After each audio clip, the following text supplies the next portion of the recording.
how does this translate from your time as a Green Beret? And what were some of those key lessons that you learned? I know you have a book coming out that talks about this at length, but what were some of those key lessons that you can share to the audience that can speak to this leadership transition? Well, yeah. So this is the book that's coming out, The Green Beret Way. It's part one. It'll be out April 7th.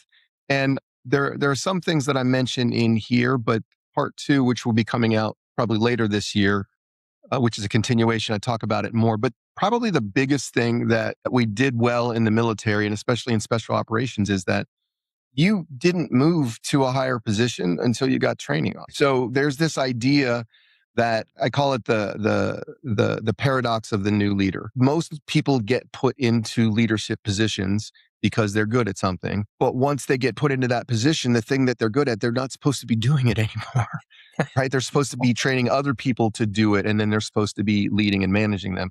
And with founders, it's kind of the same way. Once they get to a certain level, they're not supposed to be doing that thing anymore. They're supposed to be then leading the organization. And leading an organization is a different skill set from coding or just pick whatever kind of business that it is that you're in. But generally you get into it because you like to do the stuff, right? You like doing that thing and you feel like people want it. And so you can build a business off of it. But at some point or another, then you get to a level where it's actually not your job to do the thing anymore. And in the military, when you were going to get promoted or you were going to be in a position where you would have greater responsibilities and greater authority, you went to another leadership school. And during that leadership school, they taught you different things than you were taught in the leadership school before. So when you start off as, a sergeant, they're teaching you how to move troops around. When you are a lieutenant, they're teaching you how to work with groups that are anywhere between 12 and 40 people. And when you are a lieutenant colonel, then they're telling you how to lead organizations that are hundreds of people. And there are different things that you're doing at each level. And the higher you go, the more actual managing you're going to do. Lower levels, it's going to be pretty much all leadership things. But as you go higher, then you're also going to be managing systems that people run. So you're still going to be leading them.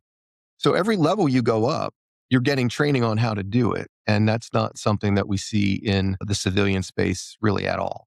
Because we don't see a whole lot of leadership training at all. That's how I got into the business. I didn't get into this business originally because I just assumed that people in the civilian world kind of had something that was similar to what we had. So when I first got out and was asked to do a leadership seminar for one of my friends, I planned for all of this high level stuff that I thought they would need and thinking about governance and high level stuff. And I came in, I start talking about this and everybody's face just went blank. And then I stopped at some point. I said, who here has ever had any leadership training at all? And this is a group of 100 people. The only person who raised their hand was the CEO. And he had only had it 20 years previously when he was getting his MBA. But other than that, he didn't have any actual practical leadership training. And it's important to remember that for MBAs, really the only practical leadership training you get is when they give you some sort of ethical leadership course, which is problematic. It can be kind of useful, but we can talk about ethics later because you have a company ethic and you have personal ethics and you have everything else, right? So it's not so important what the ethic is because a company ethic can be terrible, right? So, and it can be very different from your personal ethic. So, but at least they're talking about the idea of consistency in those types of classes. But really, other than that, the only thing that you get, the only practical leadership training you get is when you are in charge of your small group and you're doing your case study and your leadership task is to make sure everybody gets their stuff done on time. That's it.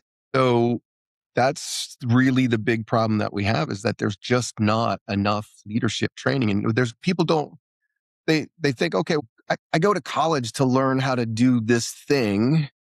Okay, well, you just spent a couple of years doing that, or you go to a trade school or whatever. Nobody seems to have a problem with that.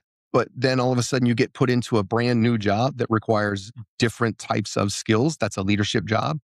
Then we don't see people then turning around and going to a leadership school. It's crazy if you think about it that way, right? Absolutely. No, absolutely. I think that's some really solid observations here is that we definitely tend to hear the stories over and over again. You know, you hire your best tech and you promoted your best tech and now you've lost your best tech and You still don't ran have a out. leader, You right? You still still don't don't have have a a leader. manager, right? Yeah, I Right. still don't have a manager, right? Everybody's heard that before. And I'm sure at some point most people have experienced that before because I think this is super super necessary for people to hear because it's sometimes there's there's ways and there's training and there's things that they're just not they don't know exists, right? That can help them with transitioning from one mindset or one skill of trade craft to leadership. And I think this is super important. It's not just the skills, it's a different mindset. So you got a different skill set, you got a different tool set, you got a different mindset. And you have to change all of those things when you go from being a doer to being a manager. And when you go from being the person who is in charge of a startup to now being the person who is going to oversee the growth of your organization in a growth phase. Absolutely.